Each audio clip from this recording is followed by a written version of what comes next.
Welcome to Would I Lie to You, the show with naked truths and well-dressed lies. On Lee Mack's team tonight, a stand-up comedian who is the king of the puns. It's Tim Vine. And a multi-award-winning star of stage and screen. It's Cush Jumbo.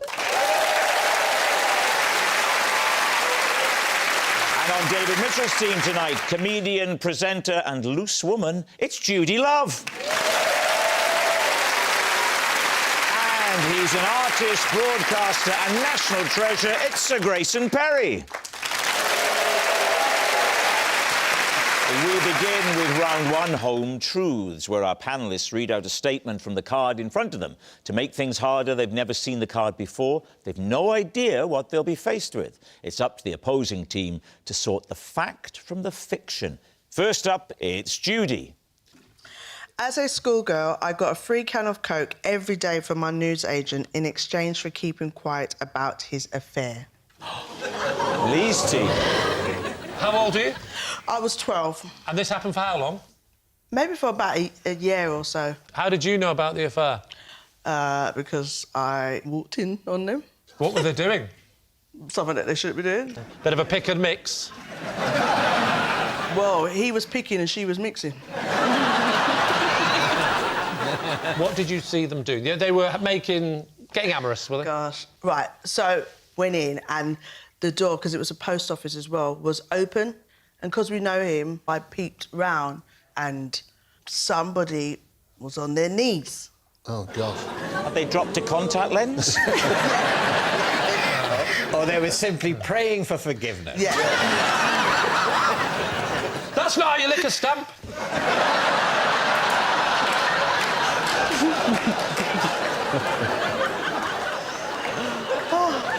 He went, oh, they all kind of, like, made noise, and I kind of...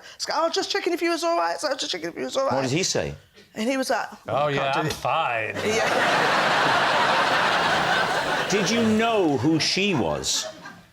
Yes. She was a member of the local community. She definitely was part of the community. Was she married? Yes. So they were both married? Yeah. Not to each other? No. At what point did you have the actual deal where you said, I need to be paid with cola? Right, so I didn't go in for a couple of days, but back in those days they had... Do you remember the jelly sweets that was a watch? Oh, yeah. Yes. I loved those sweets, and that was the only one that ever did it. So after 2 days, I was like, you know what? I'm going back in there. And then he was like, oh, no, take some more. You can have some more. And I was like, you never give anything free. So I said, can I have a cola as well? And he was like, OK. And I was like, OK. So and at then no stage did he say to you, don't tell anyone? It was all just done with looks and stuff? I went back again. He gave me more sweets. I said, can I get a cola? And once I realised he was going to give it to me every time I went in... You realised you were on... Yeah. So, in a way, by you talking about this on national television, you've reneged on the deal. Well, I haven't said their name, and I haven't said where I lived at the time. Where did you live at the time? How long did the fizzy drink deal go on for? Oh, that went on for time until... I'd definitely say at least... Last week. Still getting them delivered to my house now. What do you think, Tim? I don't mean in general, I mean about this. Yes.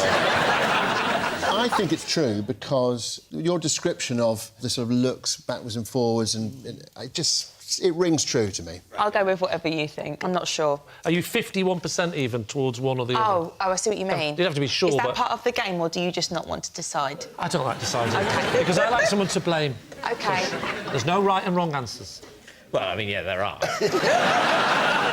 I'm going to say true. True. OK. We'll say true. That ain't true. Judy, it was a while ago. It was shocking. Very. But was it true? It definitely was a lie.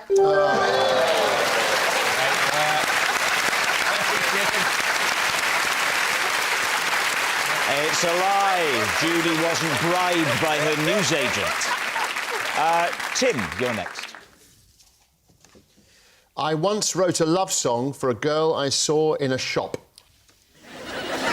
David's team. When did you see this girl in a shop? Well, I was working in the shop. Oh, right. Yeah, and so was she. Awkward. It was a department store. I was 18 years old. I was pretty much falling in love with every girl I saw at that age. But this particular girl, I thought, gosh, she's jolly marvellous. So you wrote a song? The song was called Jill, which I said to someone, what's the name of the girl? Because I'd never been anywhere near her. Can you sing us the first line? Yeah, it goes, Jill. In fact, I can't remember the first line, but... I want to feel like I'm Jill. OK. So can you do it? Can you come and do it to me? Jill! You're too far. You're too far. Yeah, but you are in different departments. And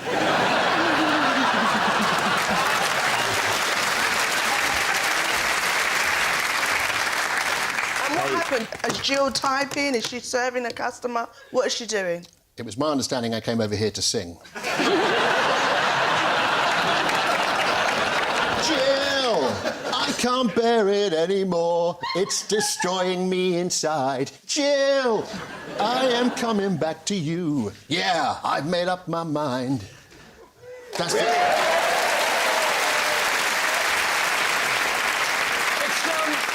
It's a bit of a room splitter, isn't it? Because half the people thinking, oh, that's really romantic, and the other half going, creepy. I recorded it on a cassette. Right. And it does get slightly tragic because I went up to her and I said, I wrote a song for you, and I handed her the cassette, and as I handed it to her, yeah. I looked down and on her name tag it said Jackie.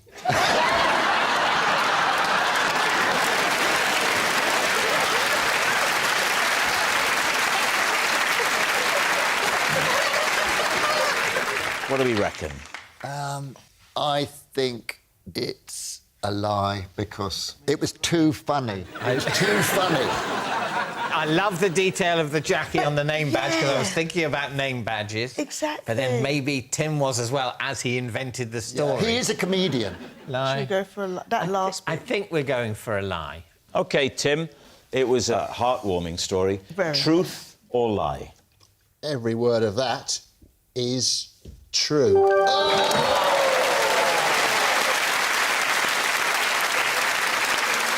Yeah, it's true. Tim did write a love song for a girl in his shop. Grayson, you're next. Oh. Whenever I drive the car, I can't help but make vroom vroom noises. Please, team. You mean you? You actually go vroom vroom while it's going along? Yeah. I suppose it goes back to when I was a kid and you're playing with cars, you know, and the cars now, they waft, Yeah. don't they? They go... And so if you're going into a roundabout... you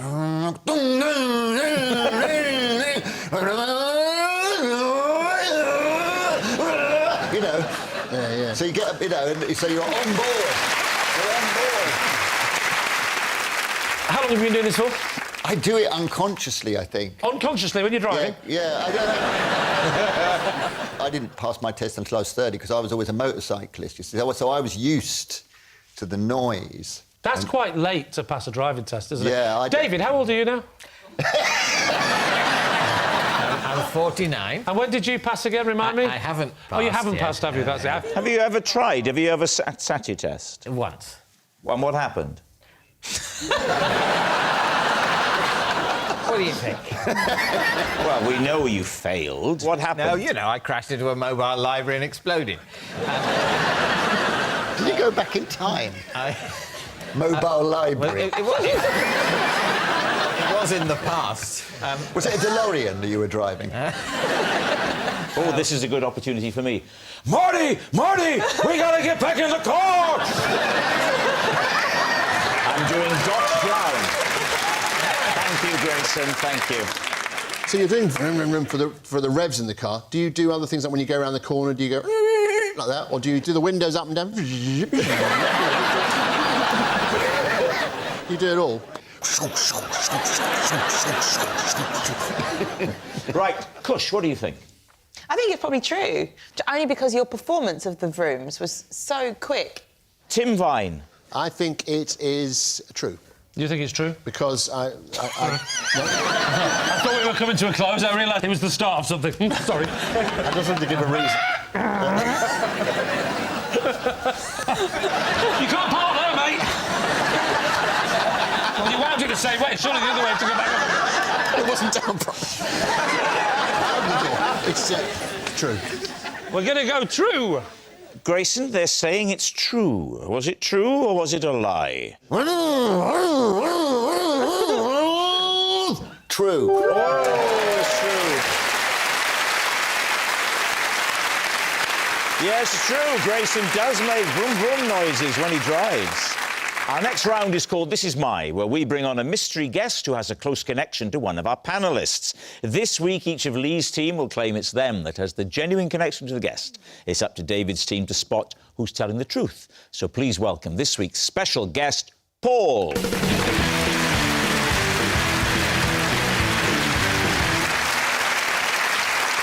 So, Kush, what is Paul to you? This is Paul. I left my OBE in his chip shop. Right. Tim, how do you know Paul? This is Paul. We got together to launch a brand new snack, Tim Vine's Bendy Biscuits. Finally, Lee, your relationship with Paul. This is Brother Paul, and I'm ashamed to say that he's the monk that I got drunk. So there we have it. Kush's fast food friend, Tim's biscuit buddy, or Lee's hammered holy man. David. Excellent. So, Kush, and congratulations on the OBE. Thank you. Congratulations on the OBE. You've got an OBE, haven't you, Rob? I've got the MBE, just below the OBE. That's like the Carabao Cup of medals, isn't it? Yes. They say when you get these honours, they say what it's for, don't they? Yes. And what did they list of yours? Services to drama.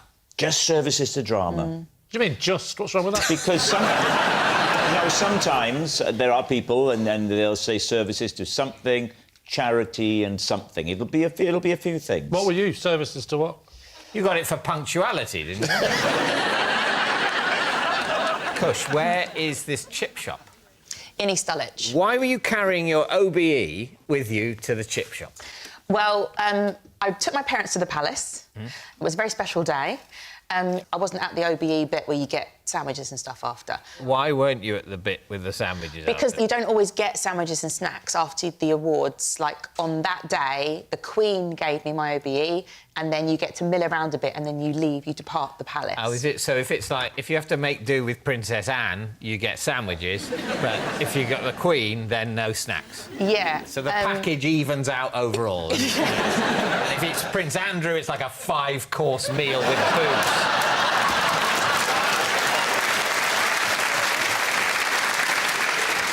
So we headed back to where I lived, to a pub, and then my parents headed off home, and I went to my local chippy, where Paul works. Must have been going up towards midnight or something. So I went in to get some chips. What else does he sell in the chip shop? In the Codfather. The chips. Codfather. Yeah, that's what it's called, the Codfather. Yeah. When you go in there, everybody knows that Paul loves, like, Scarfacey, Italian Nice. movies, Nice. like, he's got all that stuff up on the Got wall. a slight Tony Montana look about him, hasn't he? You could imagine him stood there with a machine gun saying, "Say hello to my little friend." Are you there as well, are you? So where's your medal at this point? Everyone in the chippy was really excited for me, and I put it down on the counter with my clutch bag, got my chips, got my can of Fanta, got my clutch bag, and I left like this. Yeah. And it wasn't until I got home that I got inside that I was like, "Where's the box?" I love the person after you. I ordered cod and chips, but I got an OBE.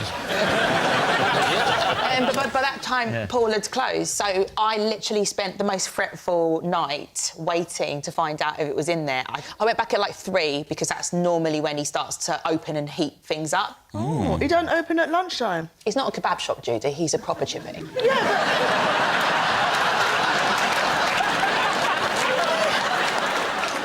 So when you went back in... When I went back in, he was like, "I know why you're here." Did you pay for your chips? Yes, I paid for my chips. Oh, he's cheeky. Yeah, he got...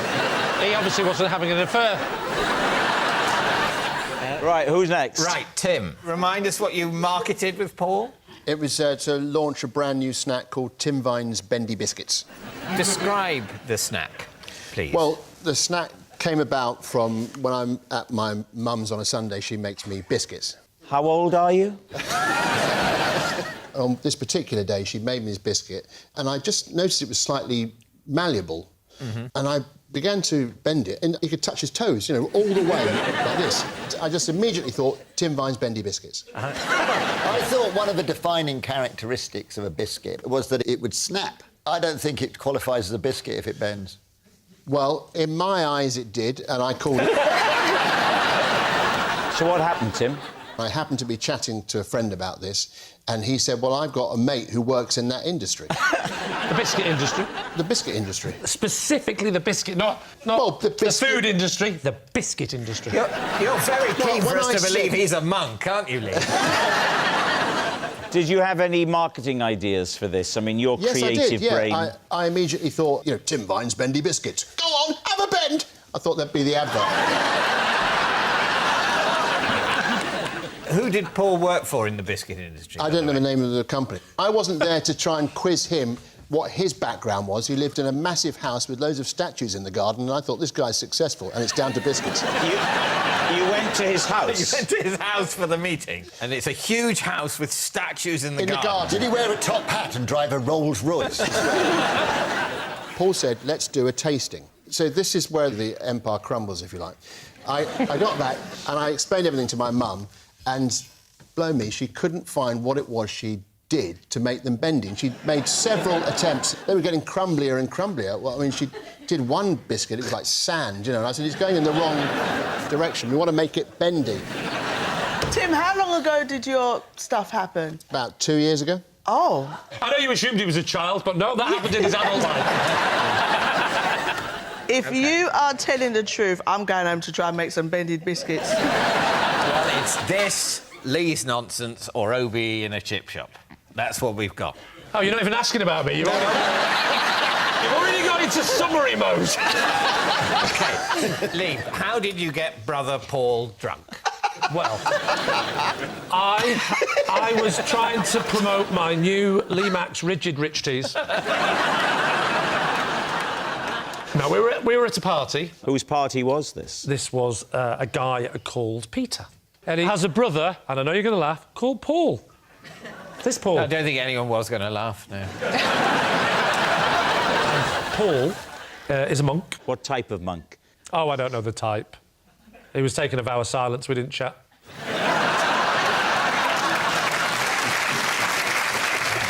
Now, you claim you got him drunk. Under what circumstances?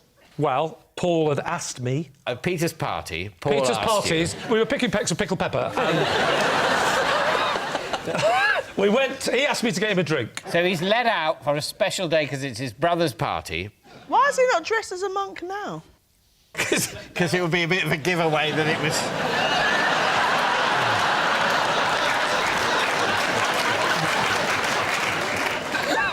So he asked you, who'd never met, to make him a drink? Well, he didn't ask me to make him one, he asked me to go and get him a drink. What did he drink? Was it like Buckfast and St Benedictine or something? No. He doesn't drink, so he said, just get me a soft drink. And I went over to the table, and there was punch, and there was also a mocktail next door in the bowl there. And so I mixed up the two bowls. Okay. And Paul was so innocent that when he sort of first took a sip, he didn't notice that it was sort of full of vodka. You were fine to have one or two, and you wouldn't know. But 26... When he became drunk, I mean, can you remember any particular Oh, he incidents? was a completely different person. Really? Oh, like that. Well, so what did he become? There isn't a God, you know.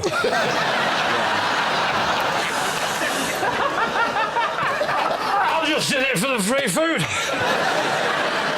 How did he get on with his brother? Were there any tensions Well, there wasn't between any him and his brother? tensions, but Peter was an atheist. Were they brought up as religious? I don't think so, no. I think... It wasn't a Catholic family? No, Paul found his calling. Right. How do you know it's Catholic, by the way? Well, monks are usually Catholic. Could be Buddhist. Yes. Is he Buddhist? No, he's Catholic. Was it a Catholic? I'm just saying, don't make presumptions about things, David. Gets you into trouble. Yeah. Do you remember? Yeah. We sent you an email. Could be...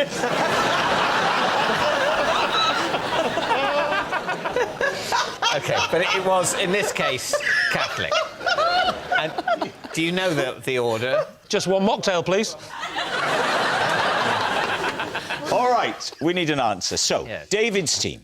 Is Paul Cush's fast food friend, Tim's biscuit buddy, or Lee's hammered holy man? We shouldn't judge him on his appearance. But I would say he looks more likely to be someone that runs a chip shop A nice one. than an extremely wealthy biscuit developer. Just to be clear, David, this is you not but he judging. does No, look- no, no. Thank God you didn't judge him. God knows what you'd have said. Are you ruling out Lee? Yes. Lee? No, because Lee said he's a monk. That's right. Well, he's not a monk. Look at him. What is it about him that's not monk? Well, you know how monks have to dress as monks the whole time? That's part of the thing. You didn't ask me whether he was still a monk, did you? Is he still a monk? He was thrown out of being a monk. due to his heavy consumption of alcohol. What does he do now, Lee? This is the bit that's going to throw you. Does he run a He chip now runs shop? a fish and chip shop.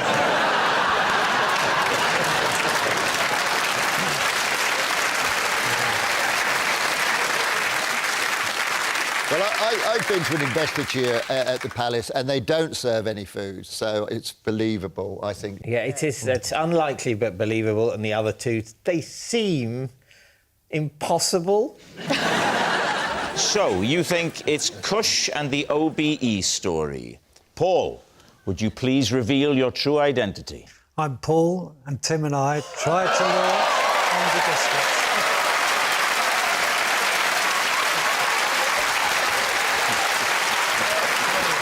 Thank you, Paul.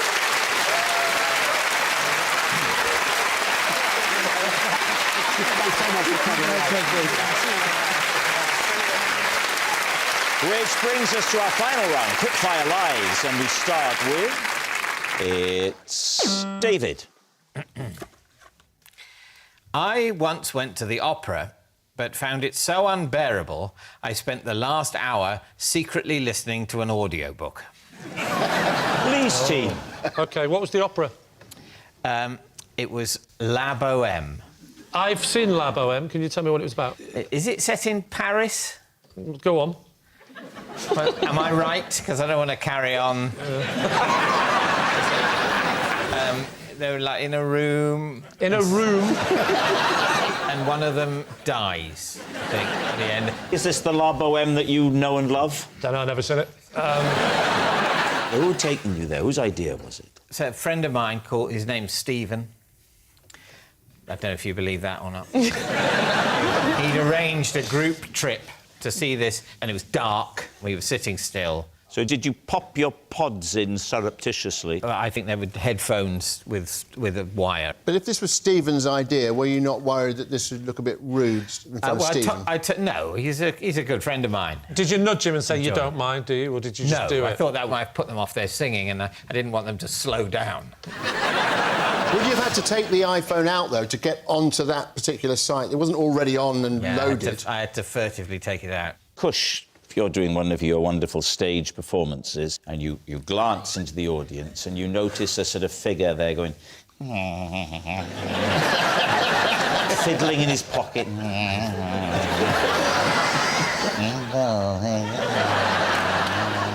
Do you ever spot that sort of thing happening in an audience? I mean, I haven't seen someone take the really long white head, probably untangle them, because they probably become quite tangled in your pocket and in with the Werther's Originals and stuff.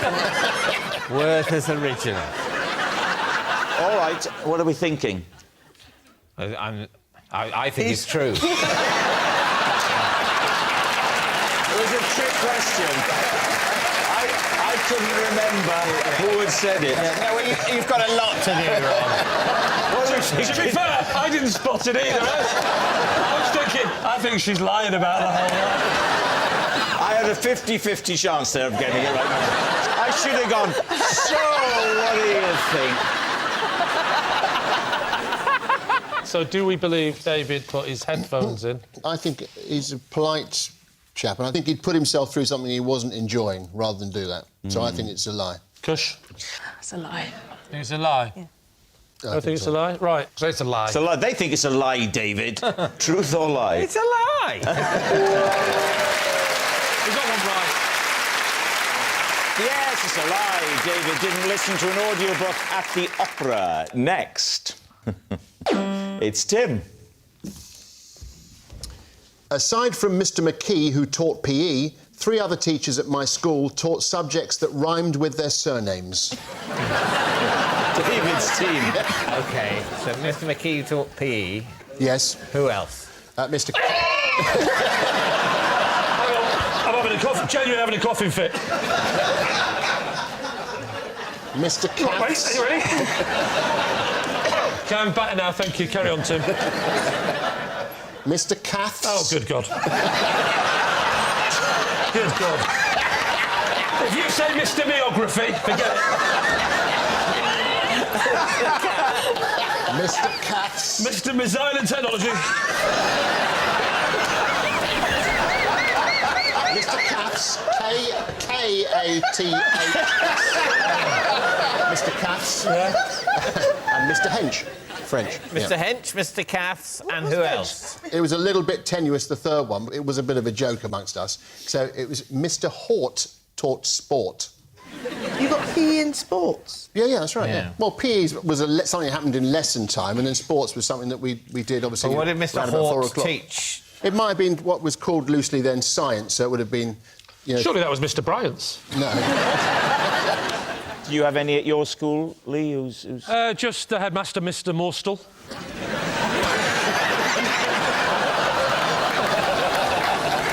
Well, what do you think, Judy? I don't know. He's always got this face that makes you feel like he's telling the truth. Like, just the most simplest things where you be like... He's got a simple face, I agree. What we've got to imagine, it's not true, and what Tim has had to do is turn over the card and quickly-ish make up 3 rhyming names of teachers. Do we believe he could have come up Yes. with Yes, that he's a in very the quick time? He's a very person. quick... Yeah, he's a... Yeah, I What mean, would you have come up with? Give me 4 teachers whose names at your school rhymed with subject. Go. Mr. Starmer. He teaches He did drama. Mrs Panish. Oh, yeah. Mr Bleak taught Greek. Yeah. Mr Gratin taught Yeah. Latin. Yeah.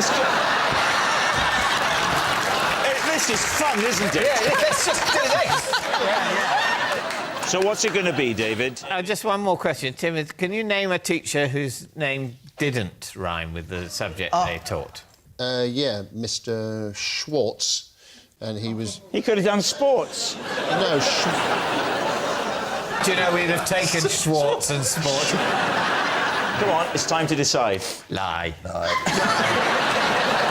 right, Tim, they think it's a lie. Was it, or was that the truth? it was actually a lie. It's a lie. They were not the names of Tim's teachers. Well, that noise signals time is up. It's the end of the show. I can reveal that David's team have 2 points and Lee's team have 4.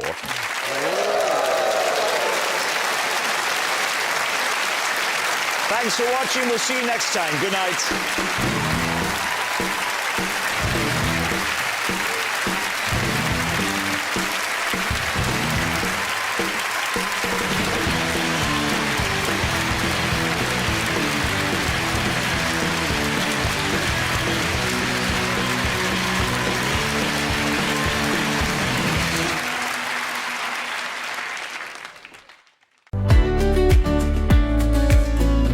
Moonlight whispers of stars above, like the way holding you so close in the night we stay. Soft touch hearts collide in your eyes and streams. Hand in hand we glide, life's more than it seems. Endless nights with you. Every sky feels new. Love's all guiding light. Moments pure and true. Day to night, you know, all I need is you near. In your arms clear, all my worries disappear.